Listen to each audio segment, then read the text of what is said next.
Om Namo Bhagavate Vasudevaya. Om Namo Bhagavate Vasudevaya. Om Namo Bhagavate Vasudevaya. Srimad Bhagavatam, 6th Canto, Chapter 15, Text number 8. Deha-dehi-vibhāgo yam aviveka-kṛtaḥ purā jāti-vyakti-vibhāgo yam yathā vastuni kalpitaḥ deha-dehi-vibhāgo yam aviveka-kṛtaḥ purā jāti-vyakti-vibhāgo yam yathā vastuni kalpitaḥ deha-dehi-vibhāgo yam aviveka-kṛtaḥ purā jāti-vyakti-vibhāgo yam yathā vastuni kalpitaḥ. Who would like to try reciting this verse? Deha-dehi-vibhāgo yam aviveka-kṛtaḥ purā jāti-vyakti-vibhāgo yam yathā vastuni kalpitaḥ. Anyone else? Deha-dehi-vibhāgo yam aviveka-kṛtaḥ purā jāti-vyakti-vibhāgo yam yathā vastuni kalpitaḥ. Champak, you want to try? Deha-dehi-vibhāgo yam aviveka-kṛtaḥ purā jāti-vyakti-vibhāgo yam yathā vastuni kalpitaḥ. Deha, of this body. Dehi, and the proprietor of the body. Vibhaga, the division. I am this. Aviveka, from ignorance. Kṛtaḥ, made. Purā, from time immemorial. Jāti, of the class or caste. Vyakti, just as. Vastuni, what did I miss the line? Vyakti, sorry, Vyakti, and the individual. Yeah. Vibhaga, division. Ayam, this. Yathā, just as. Vastuni, in the original object. Kalpitaḥ, imagined. Translation. Divisions of generalization and specification, such as nationality and individuality, are the imaginations of persons who are not advanced in knowledge. Let me repeat that translation. Divisions of generalization and specification, such as nationality and individuality, are the imaginations of persons who are not advanced in knowledge. Purport by Srila Prabhupada. Actually, there are two energies, material and spiritual. Both of them are ever existing because they are emanations from the eternal truth, the Supreme Lord. Because the individual soul, the individual living entity, has desired to act in forgetfulness of his original identity since time immemorial, He is accepting different positions in material bodies and being designated according to many divisions of nationality, community, society, species, and so on. So it's interesting, the Sanskrit word purā, from time immemorial, Srila Prabhupada has chosen to leave the word out of his translation of the verse, but he does mention it in the purport. This, of course, is the prerogative of the pure devotee, to parse the information as he sees fit. By the way, excuse me for not introducing myself. For those of you whom I have not met before, my name is Yogesvara Dasa. I'm very honored to have been asked to give class here at the Bhakti Center. It's always a pleasure to be here. I joined Krishna consciousness December 26th, 1969. It was about 2:30 in the afternoon, more or less. And I walked into the London temple, and that was it. That happens sometimes, right? You encounter Krishna consciousness and boing. It just seems this is where I was meant to be. Well, this verse today describes a different situation. It points to conditions under which people would reject Krishna consciousness. And that deserves some discussion. Let's just go through this a little bit. To recap, I'm not sure how other people who have been giving classes over the past few weeks have done this, but are you all familiar with the story of Chitraketu? So you know what's going on here? All right, well, briefly, because we've got this, amorphous podcast land. A quick summary of the story. King Chitraketu was concerned for the future. He was a king, that he had no son. So either he was impotent or his wives were barren. That's not made clear in the Bhagavatam, possibly both. His one main queen, Kṛtaḥ, was given what we might call a fertility medication by sage Angira, and she has a son. Unfortunately, the king neglects his other wives out of his infatuation with his son, and the other wives poison the child and kill him. A drama of Shakespearean proportions. The king becomes utterly hysterical. Why it did not occur to Chitraketu that the sages could have worked another miracle and provided Kṛtaḥ or any of his other wives with a similar medication is also not made clear in the Bhagavatam. But Kṛtaḥ condemns providence. She basically curses God and says that he's inexperienced and unintelligent for having allowed this to happen. And she addresses her dead son. She says, "You are our only hope to get out of hell," because the Vedic protocol is that the king is responsible for the well-being of the citizens, and if he does not provide a qualified successor, he goes to hell. So this concern with their own well-being gives us some indication of the motives of Kṛtaḥ and her husband Chitraketu. So the sages Angira and Narada arrive, and they tell the king, "Don't lament.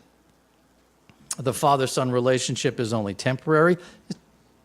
It resembles second chapter Bhagavad Gita in many ways. There's this reassurance by Krishna to Arjuna, don't lament for that which is temporary. The relationships over which you are so concerned here last this one lifetime. Think big picture. Play the long game here. See it in terms of the Dharma that you are reestablishing for the future benefit of all humanity. And in the previous verse prior to this one, 6:15:7, the sages who seem to be speaking together, that's also not clear whether it's Narada speaking or Angira, they describe for the king that bodies are generated mechanically. And in this verse, they continue their reassurances, their comforting words to him by describing that to value people based on their body is an act of imagination. It doesn't have any real standing.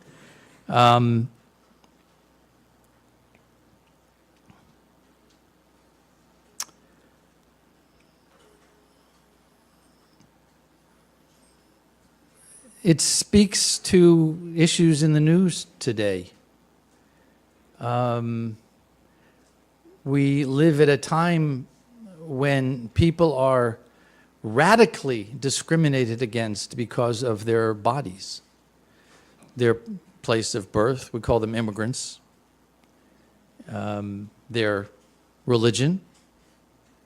It's an awfully difficult time for anyone to be a Muslim just now. You know, I walked here from my place, and as I was walking down 2nd Avenue, I passed a bar. There's a bar and grill, and there's a sign in the window that says, "No one admitted under 21." So we're at a moment in time where the government affects concern that teenagers should not get drunk and has no problem whatsoever tearing 5-year-old children away from their parents at the border.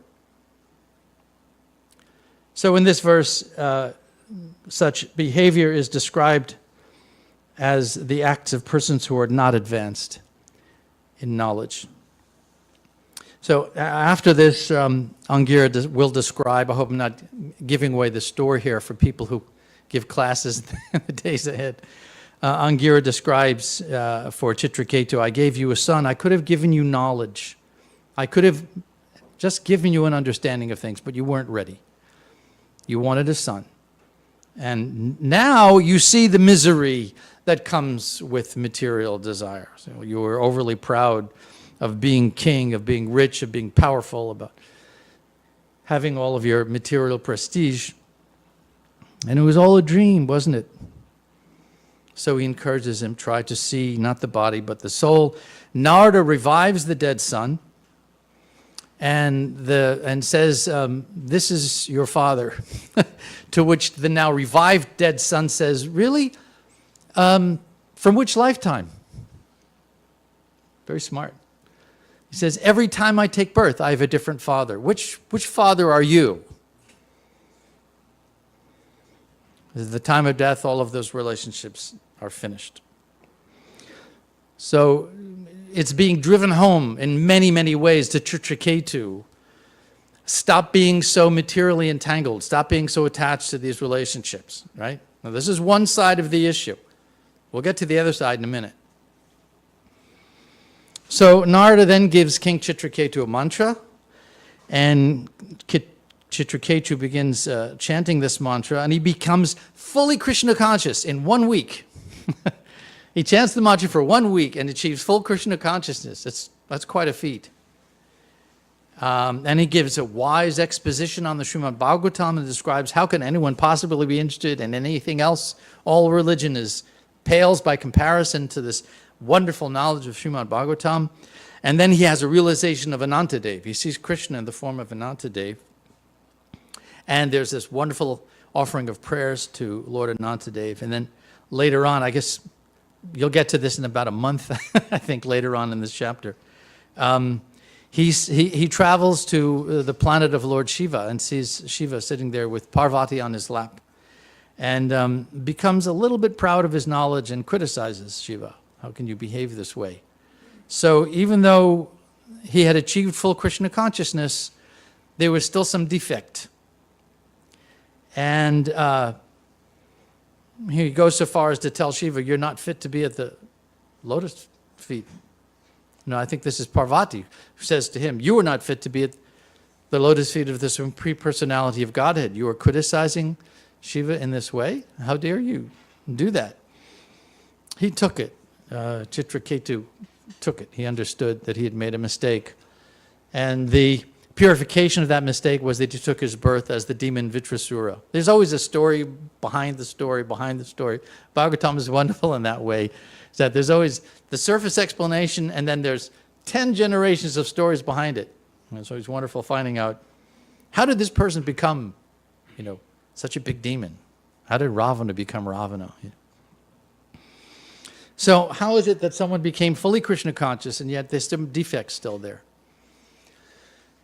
It is back in 1970 or 71, one of my godbrothers, Atreya Rishi, sent Srila Prabhupada a letter, And in that letter, by the way, I talk about 1970 as though it was yesterday. You know, some of you were still in your last lifetime. I'm 68, and you know, so my mental faculties don't work quite as well as they used to. But I was fortunate enough to be in that early generation of devotees and have seen a lot of things. And my great fortune was to spend a lot of time with Srila Prabhupada. So you're welcome to pick my brain or my memory, as you wish. I love nothing more than talking about Srila Prabhupada. So feel free, ask whatever you want. Atreya sent Prabhupada a letter. Atreya Rishi came from, he grew up in, I believe, Egypt, but at the time he was in Iran as head of Arthur Young and Company, one of the world's big accounting firms. And so very, very intelligent fellow. I'm still in touch with him. He became a tech mogul. And wrote a letter to Prabhupada saying, I can't deal with my godbrothers anymore. I don't understand why they're so petty. I don't understand why they're so sectarian, and I don't see there's not an open-mindedness among them. I'm really having a problem here. Prabhupada's response was very revealing. He said, don't see it in that way. I said, they're all trying to serve Srila Prabhupada according to their capacity, serve Krishna according to their capacity. And he said, here's the revealing line. He said, it's the nature of being a person that we make mistakes. Making mistakes is not wrong. Making mistakes is the nature of being a person. And he gave some examples. He said, in the spiritual world, they make mistakes. Distracted by seeing Krishna, Radharani put her sari on upside down. Distracted by Radharani, Krishna tried to milk a bull. So there are mistakes in the spiritual world as well, but they're sublime because they're in connection with Krishna. So we have to be patient with one another. We're not, what to speak of us, we're not pure devotees, so our mistakes are going to be even more grievous. But so mistakes are there, but it's not a mistake in the sense that we usually think of mistake. Srila Prabhupada was sometimes questioned by naive disciples, innocent young disciples. If you're so perfect, how many windows are there in the Empire State Building? I had this very shallow idea of what it means to be all-knowing as a pure devotee of the Lord, described in Bhagavatam as holding a walnut shell in your hand. If you have a walnut shell in your hand, you pretty much know everything about that walnut shell. It's right there in your hand. So if you're a pure devotee, you're supposed to know everything. Now, what does that mean to know everything? Prabhupada's answer was, how many drops of water are there in a mirage? It's an absurd question. A mirage is a mirage. How can you calculate the number of waters in a mirage? The point being that all-knowing, when we speak of a pure devotee, refers to knowing everything necessary for spreading Krishna consciousness. It doesn't mean magically they now command all the details of the material creation. That's a misunderstanding. It means that they understand what is needed in the moment. And sometimes that information is even given by revelation. They may not have known up until that moment, and Krishna reveals that knowledge to them at that time. Anyway, so here we are in this predicament, which technically would be called theodicy. Now, how many of you have heard of this word before, theodicy? Theodicy refers to if there is the understanding of evil. If there is a God and God is good, how can there be evil in the world? It's an attempt to find an explanation for why, despite the presence of evil, we can still go on believing in all knowing and in all munificent supreme being. The word is Greek, from theo meaning God and dike meaning judgment. And there are different kinds of theodicy. The historian and philosopher Max Weber in the 19th century described theodicy as a social problem, that we humans have a compulsion, a need to explain the puzzles of our existence. After the Holocaust, which was my field of study, many Jewish theologians attempted to describe this dilemma, and many of them concluded that God cannot be rationally explained.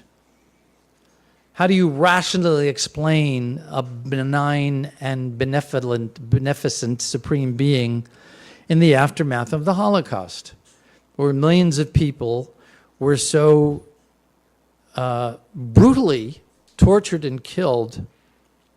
The Holocaust was the state-sponsored, scientifically designed, systematic annihilation of an entire people through murder, starvation, torture, humiliation, dehumanization, and other means by the Nazi Party and their allies. And the depth and scale of that horror defies imagination. We can sit here in our comfortable life here in the Bhakti Center and talk about these things. We have no understanding of how dramatically difficult life in the material world gets, why it is that people would be atheist. It's actually quite understandable. I'll give you one example, and I apologize for being so graphic about this, but sometimes it's important to understand what we're dealing with here. There's one report of a man who survived Buchenwald who was in the room when a Nazi officer in his home, when a Nazi officer arrived, there was a roundup. A roundup means when all the Jews were collected to be sent off by cattle car to concentration camps and elsewhere to be murdered. And all children were destroyed. Children were killed instantly on the spot. And the man's wife was standing there holding their infant baby in her arms. The soldier says, "Give me your child." The mother refused to do so. So the soldier grabbed the child in his hands and ripped the baby apart in front of his mother's eyes. Now, how do you incorporate that into a vision of a purposeful, God-centered universe? Well, we can't. There's nothing within rational thought that can logically incorporate that kind of horror into a purposeful universe. That's one example among millions of stories. People would get up in the morning, go to their jobs in concentration camps, torture and murder people, go home and have dinner with their families. How does this happen? How do such things occur? And without being able to address these issues, we're not doing our job very well. Our job as devotees is to be able to take an impossible situation and at least create a context in which that impossibility can be discussed. It doesn't mean that you're responsible for coming up with impossible answers to impossible dilemmas. You are not responsible for that. This is a misunderstanding. Krishna consciousness doesn't mean that all of a sudden you become all-knowing. The longer I spend in Krishna consciousness, the more I realize I understand nothing. And I think it's very important for us to be able to be here together and look at an issue that is very dramatic and admit that we don't know the actual answer. We can discuss possible answers. That's important. That was a big part of, I remember growing up in Krishna consciousness. We used to do that all the time. We called it, what do we call it?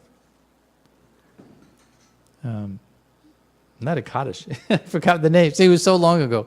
We used to sit down together and discuss these things. Ishtagoshti. And these are the kinds of things we would talk about. Talk about experiences or philosophical challenges. And so, of course, in the Vedic tradition, we say that evil is the effect of previous actions. That someone who's experiencing something in this life, it's the consequence of actions performed in previous lives. Well, we may accept that. That's our faith. we have faith in Shastra and Guru, Sadhu, and Shastra, but many people find that insufficient. I mean, you can't revisit previous lives. How do you know that that's the case? And even if you could somehow revisit previous lives, doesn't it seem rather cruel that people would have to suffer on that scale of something such as the Holocaust? I mean, even on the battlefield of Kurukshetra, people died noble deaths. They weren't ripped apart and made to torture prolonged suffering. You know, the SS had this game they would play where they would put prisoners in what's called a holding cage. There's a metal box where they were made to stay too small to sit down in or stand up in that crouched position for days without food or water. And if they were still alive at the end, they would set them down at a table and put a pitcher of water on the table. And that poor person was so parched for having been in that box for so long, he would of course guzzle the water down, which would extend his shrunken stomach. The SS would then throw them on the ground, stomp on their stomach with his boots, rupture his stomach wall, and cause him a terrible, prolonged, agonizing death. What wrongs can someone have performed in previous lives that would merit this kind of repercussions? Someone has the right to ask such questions. Now, we may have philosophical answers. What we're doing right now is engaging in a polemic discussion. This has been going on. There's a tradition in Vaishnavism going back to the earliest times of having just this kind of a debate over the meaning of our theology. Prabhupada was on a plane once, and the pilot came out, the captain sat down next to him and said, you know, I see that you're a holy man, and I wanted to ask you, why is there evil in the world? And Prabhupada's answer was quite satisfying. He said, well, if you turn from the sun, immediately a shadow is there. So when we turn away from God, that's when evil occurs. Now that's a wonderful, wonderful answer, as long as you don't go into the specifics.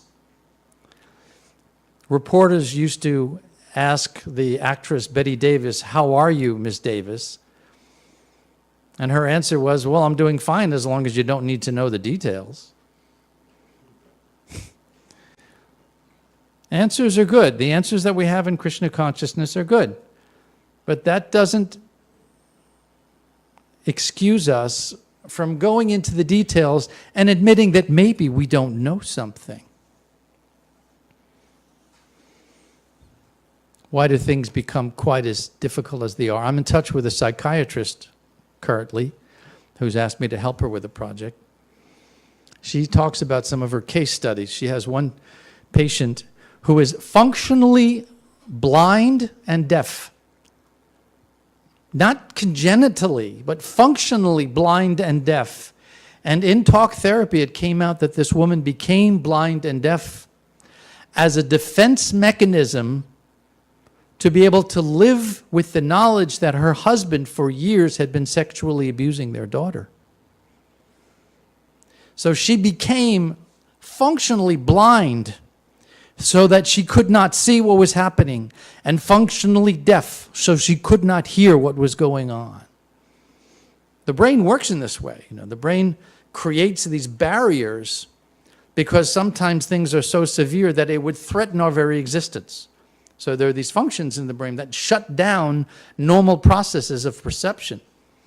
The Native Americans in the 1400s in Central America had never seen a galleon before. So when the Portuguese arrived to conquer new territories, the Native Americans could not see that ship. They literally did not see it on the water. There was nothing within their frame of reference that allowed them to process that. It was too terrifying. So there are reports that they literally did not see the ships approaching. So sometimes things become so intense, so unbearably horrible that we shut down. This happens in the Bhagavad Gita after Arjuna sees the universal form. In the 11th chapter of Bhagavad Gita, he tells Krishna, please take it away. I can't bear it. Take it away. I cannot bear to see this. I do not wish to see this. It's too horrible for me. And it's so bad that the opening of the 12th chapter seems surreal. In fact, it's so surreal that some scholars of the Sanskrit text think that maybe the 12th chapter was added later.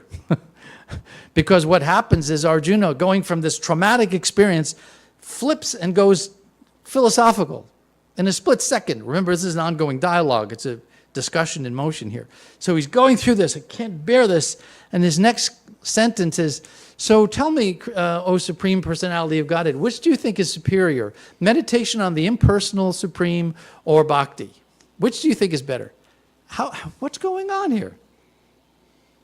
So either you think that the Gita is just a kind of a literary device for putting wisdom out into the world, in which case it doesn't really have to make any sense from a narrative perspective. Or else you accept these are real people. And if they're real people, you got to go deeper inside what's going on there. Why would Arjuna say that at that moment?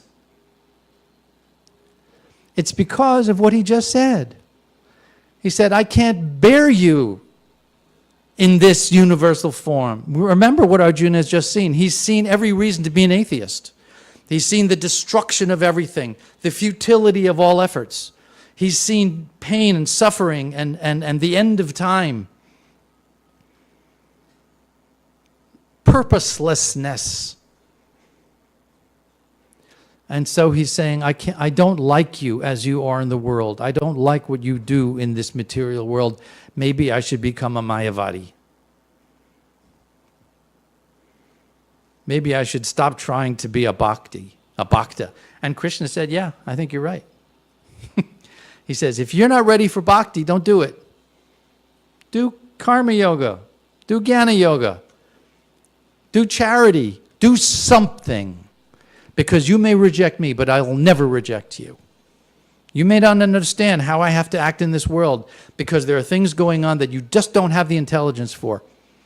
He says earlier in the Gita, karma is so complicated, even an intelligent person becomes bewildered trying to understand what's going on in this world. And who are you?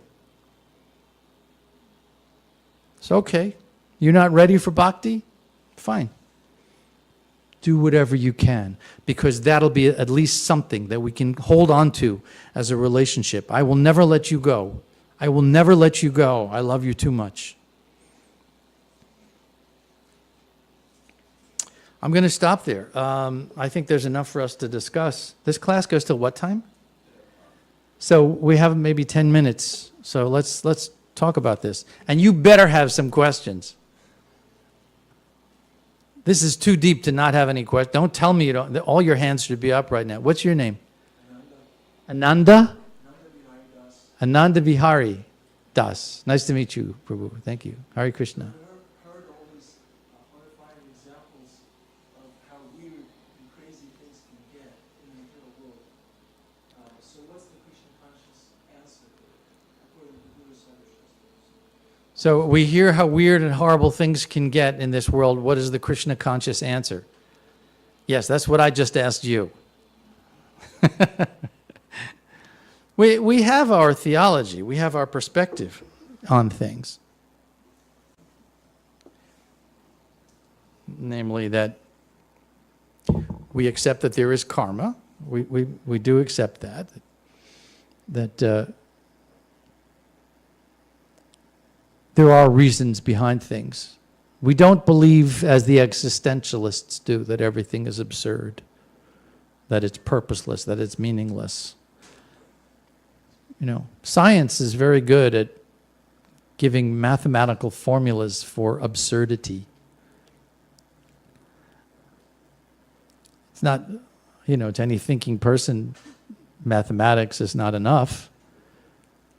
You know, that's an awfully dark picture that, you know, life is all about oscillating particles and wave functions. And if that's all we are, then we're in big trouble. Then Camus was correct. The only answer is suicide. The only question to ask is suicide. So we don't despair in that way. As devotees, we don't despair like that. We accept that there's a reason and that we may not understand that reason. It's important to recognize that Krishna consciousness does not mean you accept evil. It means that you train to become better equipped to deal with evil. You arrive at a place where, as we started at the beginning of class, matras parshastu kondeya. Tam statikshas bharata. We don't accept evil. Don't misunderstand. That's one of the reasons people reject Krishna consciousness. They think it's an excuse for doing nothing. Oh, it's all your karma, Prabhu. And then you do nothing about it. Don't make that mistake. Karma may be very old. We may be experiencing the consequences of things that go back so far in time, we'll never know what they were, whatever we did. But karma can be changed. That's one of the big misunderstandings that people have. They think karma means some intractable condition where you're just going to... There's some kinds of karma like that. My granddaughter has that. My granddaughter has cerebral palsy and a number of other conditions from birth. Well, those aren't going to be reversed. There's nothing that's going to happen there. Those karmic conditions have already manifest. Most karma, however, can be altered. If you've hurt someone, you can make amends. That's a Vaishnava. Vaishnava is not, I've been offended.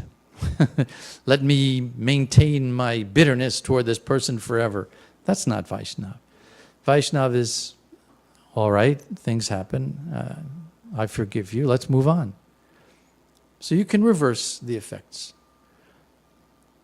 Some things, evil in theodicy is of two kinds. There's what might be called natural evil, and there's moral evil. Natural evil means, earthquakes and disease. That might be called natural evil. Moral evil means that it has a human origin. Someone does you wrong. Someone harms you. And sometimes that harm becomes so intense, so inexplicable, that people say, how could there ever be a God? How can a God allow this to happen? And people lose faith because they don't understand how it's possible. That's theodicy. Theodicy is the addressing of that issue, which challenges the very existence of God in the face of evil. So you're asking the right question, and unfortunately there are no simple answers. Be very wary of simple answers. Be very, very cautious. The story is always deeper than you think. Don't trust simplicity. Well, it's karma. That's a naive answer to things. That you have to chant and meditate and study the books and continue to engage in discussions like this, and maybe together we'll come up with some explanations. Yeah? It seems Krishna's answers in the Gita are very, in one sense, simple. And he opens up chastising Arjuna for lamenting for these categories of perpetrators and victims, saying because the soul is different from the body, which seems like a very simple explanation. And also in this particular verse, the word is being used, I think, aviveka-kṛtaḥ, I think was the word. That these are all just creations of ignorance, these different categories. So it seems our preoccupation with, the sins of the perpetrator our preoccupation with the sins of person being victims is just as evil as the sins of the perpetrators, in the sense that they're both creations of ignorance. And such preoccupation is the result of losing our sense of self as different from the material world. That's like a very simple explanation, and I mean it's satisfying on one level, but it's not satisfying on the other level of being attached to the body and what's happening to the body. Yes. So then,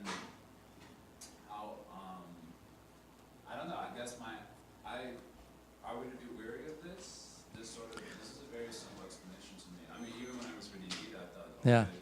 He's, Right. It's like solving a whole Yeah, right. Just Just step back away from it all. right. Yeah.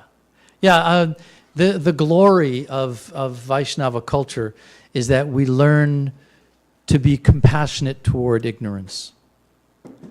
That we learn to see within that Mayic situation something that compels us to reach out with a hand of compassion and love.